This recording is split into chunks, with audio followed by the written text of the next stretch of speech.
Hello everyone, my name is Bernadette Condon from Clonmel in County Tipperary, and I will start off by thanking Trasna for giving me this platform to tell a story this evening and to read 2 poems.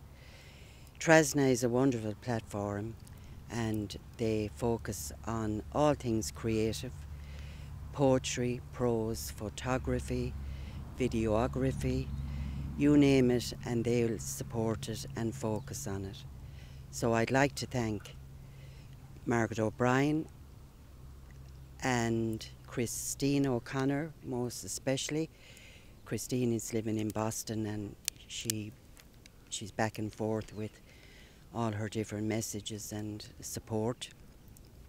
And I would also like to thank Will McLennan for doing this video for me this evening, hosted by William Breach of the Wood of O.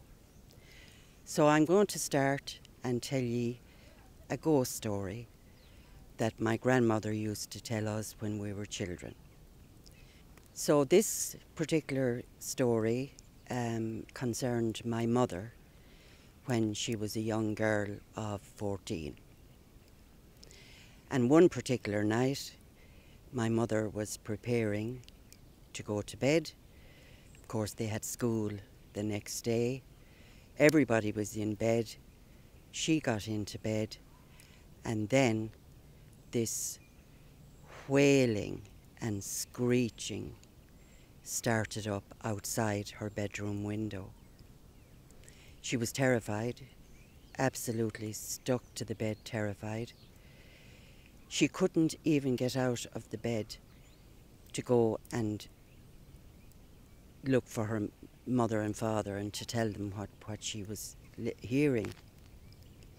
It stopped, the screeching and the crying and the wailing stopped for maybe 10-15 minutes, and just as she thought it could have been a cat or a fox and she tried to settle down, it started up again.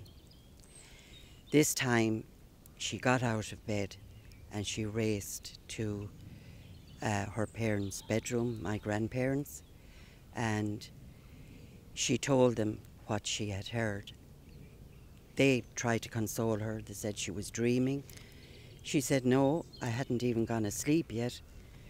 So my grandmother went into the room with her, and all through the night this continued at different intervals, this screeching and wailing and a pitiful cry and screeches, and 'twas right outside her window.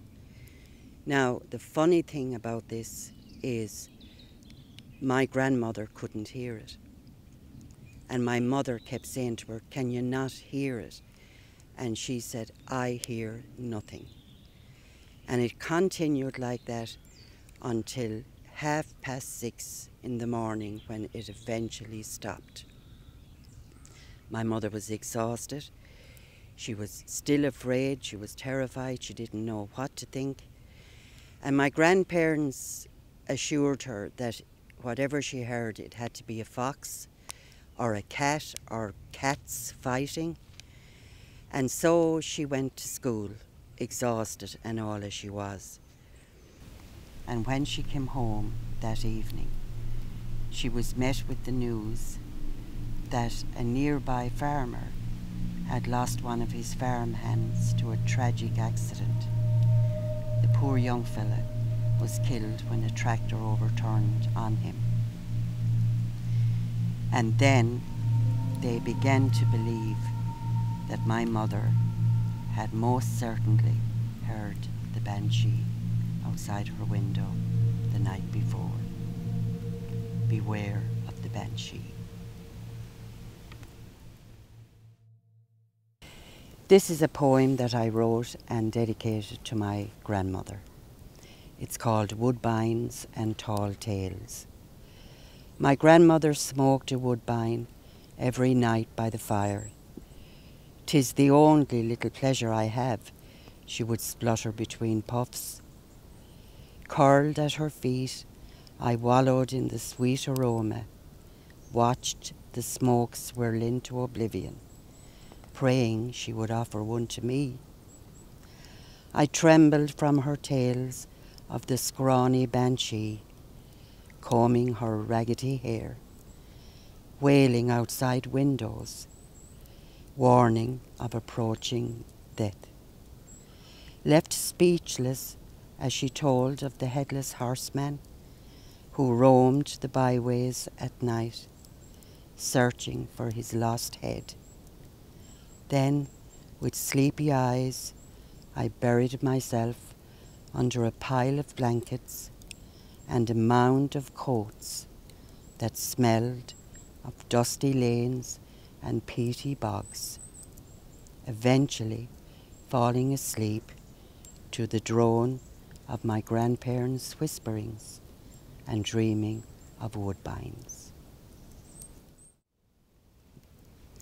This poem I wrote a few years ago, based on a story that my mother told me, and it's titled A Christmas Wake.